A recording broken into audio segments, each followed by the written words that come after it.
Un quadruplé qui secoue déjà la Coupe d'Afrique des Nations féminines, une qualification européenne renversée après un carton rouge, le Real Madrid qui poursuit sa préparation et deux monuments du football qui prennent les commandes de grandes sélections. Voici l'essentiel de ce mardi 28 juillet 2026 avec une priorité absolue donnée aux informations qui intéressent le public sénégalais. Notre bulletin est arrêté à 22h01 heure de Dakar. Dans le périmètre éditorial retenu, la journée ne proposait pas d'affiche majeure dans les 5 grands championnats européens. Il fallait donc éviter de remplir artificiellement le programme avec des rencontres secondaires. Nous avons retenu la CAN féminine, une remontée marquante en Ligue des Champions, l'actualité du Real Madrid et les annonces officielles les plus fortes sur les bancs des sélections. Le grand nom de la journée est Barbara Banda. La capitaine de la Zambie a conduit les Copper Queens vers une victoire écrasante 6-0 contre l'Égypte pour leur entrée dans le groupe C de la CAN féminine au Maroc. À la pause, la Zambie ne menait pourtant que par un but. Rachel Nashula avait transformé un penalty obtenu après une faute sur Banda. La rencontre a ensuite complètement basculé en seconde période. Après une intervention de la VAR, la Zambie a obtenu un deuxième penalty. Barbara Banda l'a transformé avant de marquer de nouveau quelques minutes plus tard. Elle a complété son triplé dans les dernières minutes du temps réglementaire, puis a servi Enlesfiri pour le 5e but. Banda a enfin ajouté une 4e réalisation dans le temps additionnel. Le bilan officiel est impressionnant. 4 buts et une passe décisive, soit une implication directe dans 5 des 6 réalisations zambiennes. Ce résultat place immédiatement la Zambie parmi les équipes à surveiller. Il faut cependant rester mesuré. Il ne s'agissait que de la première rencontre du groupe. Le prochain test sera beaucoup plus révélateur puisque les Zambiennes doivent affronter le Nigeria, champion d'Afrique en titre. Pour l'Égypte, l'urgence sera de retrouver de la solidité avant son prochain match contre le Malawi. Une légère divergence d'1 minute existe entre le compte-rendu de la CAF et certains fils de score concernant le 3e but de Banda.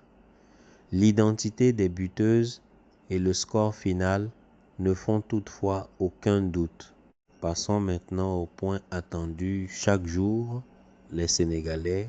À l'issue des recherches menées dans les principales compétitions, sur les sites officiels des clubs et dans les annonces de transfert, aucun international sénégalais n'a enregistré aujourd'hui un but, une passe décisive ou une performance majeure suffisamment vérifiée pour être intégré au bulletin.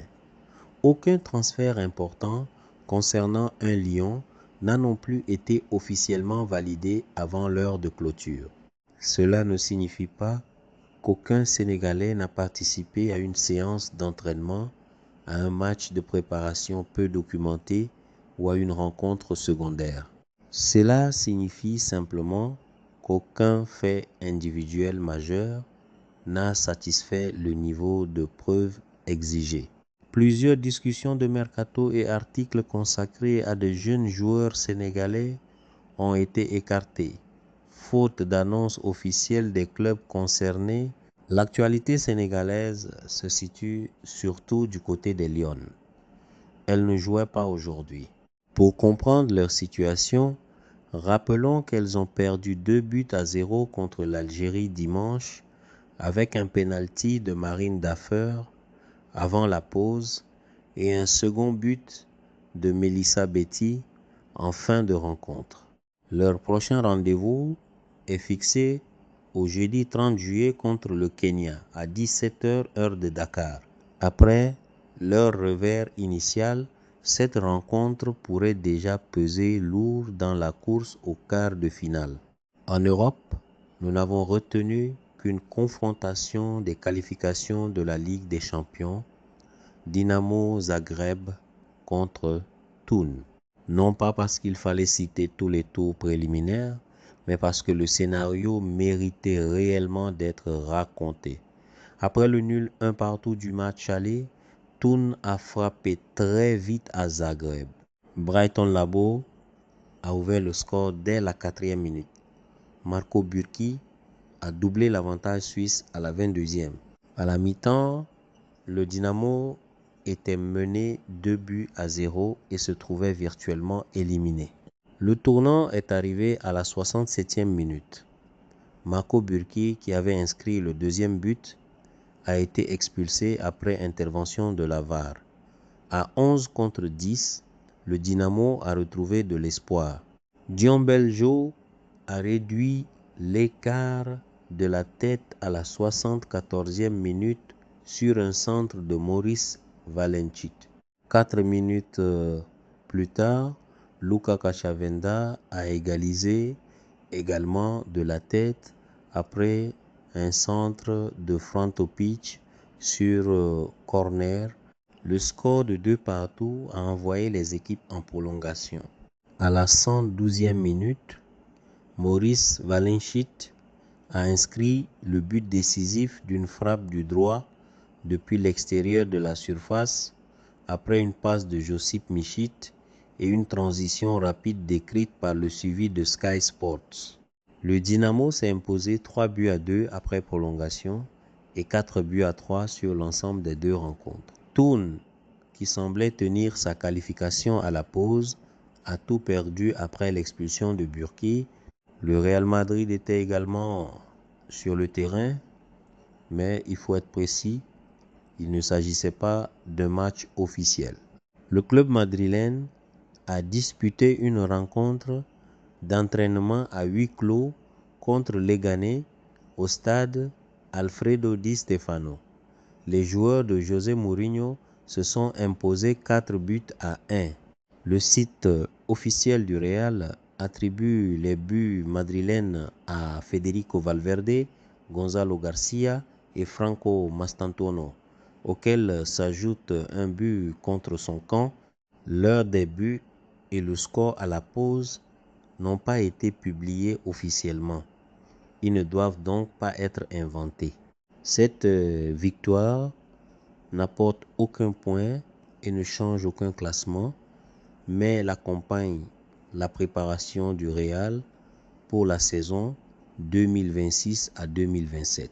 Elle permet surtout de retenir 3 noms offensifs ou capables de se projeter: Valverde, Gonzalo et Mastantuono. Toute analyse tactique plus détaillée doit rester prudente, car une partie de la rencontre n'était pas accessible au public et le club n'a publié qu'un compte-rendu très court. L'annonce internationale la plus forte du jour vient de France.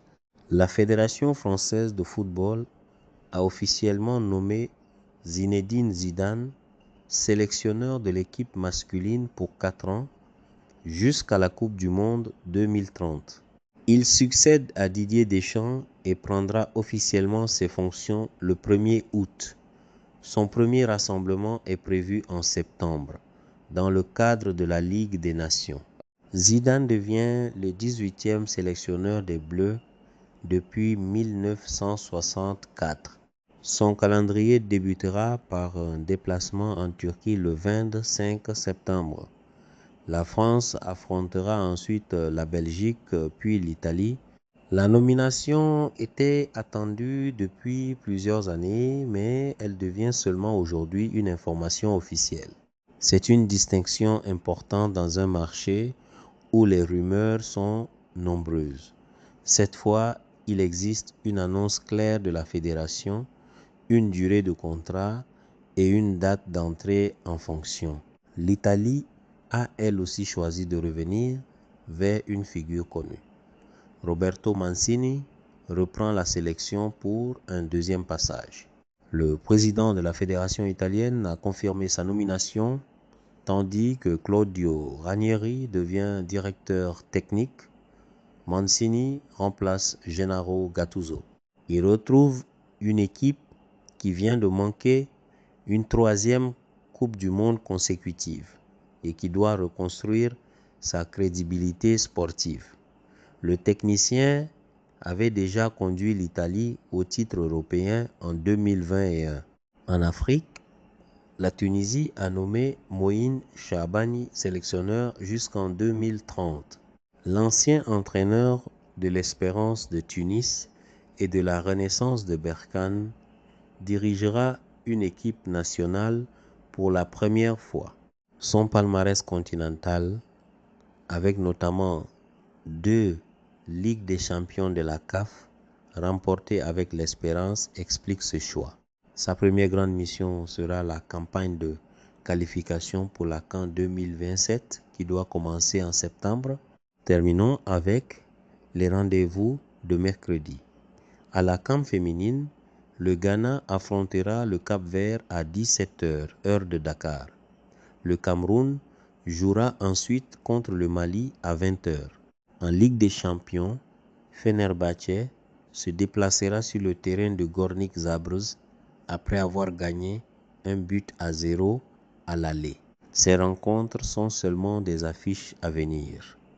Aucun résultat ne doit être anticipé. Voilà ce qu'il faut retenir. Barbara Banda a signé la performance du jour. Le Dynamo Zagreb a renversé une qualification presque perdue. Le Real Madrid a avancé dans sa préparation. Zidane et Mancini ont ouvert de nouveaux chapitres et le Sénégal attend désormais le match capital de ses Lions contre le Kenya. Aucun exploit individuel sénégalais n'a été inventé pour remplir le bulletin. Seules les performances réellement confirmées ont été retenues.